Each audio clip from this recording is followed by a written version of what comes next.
Hello mga kalabs! Ngayon isi-share ko na naman sa inyo dito kung paano ko ginawa itong aking no-bake banana cake at muffins. Para sa mga wala pang oven, panoorin nyo ang videong to. Napakadali lang talagang sundan. Para sa ating mga sangkap, meron tayo ditong overripe na saging. So, mas maganda na overripe na saging ang gamitin natin para mas masarap ito. Then, in-smash ko ito gamit lang ang tinidor. Mas gusto ko nga ganito lang yung kanyang hitsura. Yung hindi masyadong durog na durog. At nilagay ko na dito ang ating brown sugar, white sugar, at itong ating canola oil. At 2 pirasong itlog. Kung wala kayong canola oil, pwede naman dito palm oil. Then, i-mix-mix lang ito hanggang sa makumbay na ito lahat at unti-unti nang mamelt yung ating sugar.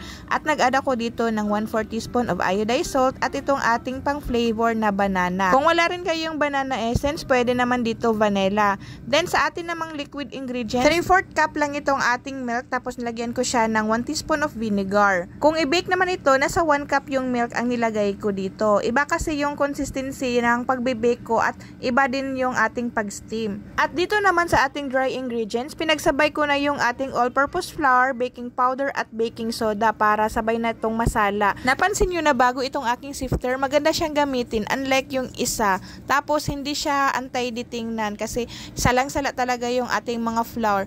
Then i-mix-mix na natin ito lahat hanggang sa makumbay na at wala nang makitang flour. So nakalimutan kong nabanggit sa inyo na nagpakulo na pala ako ng tubig before ako nag-mix dito. Ganon talaga ako, magpakulo muna ng tubig or mag-preheat muna ng oven before mag-mix para pagkatapos nating i-prepare ito lahat, diretso na natin siyang i-bake. At para naman sa ating toppings, meron ako ditong chocolate chips at itong ating cashew nuts. Kung wala kayo nito, kahit anong toppings na gusto nyo ay pwede. At ready to bake na itong ating banana cake or ready to steam na siya dahil steamer lang po yung gamit natin. Ang sukat nito is nasa 7 by 2 inches yung aking foil.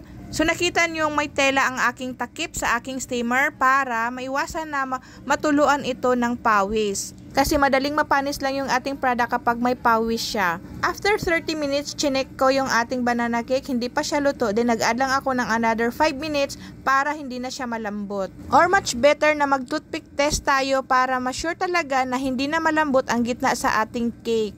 Dahil 1 layer lang itong ating steamer at maliit lang ito, so huli ko na siyang niluto yung ating muffins.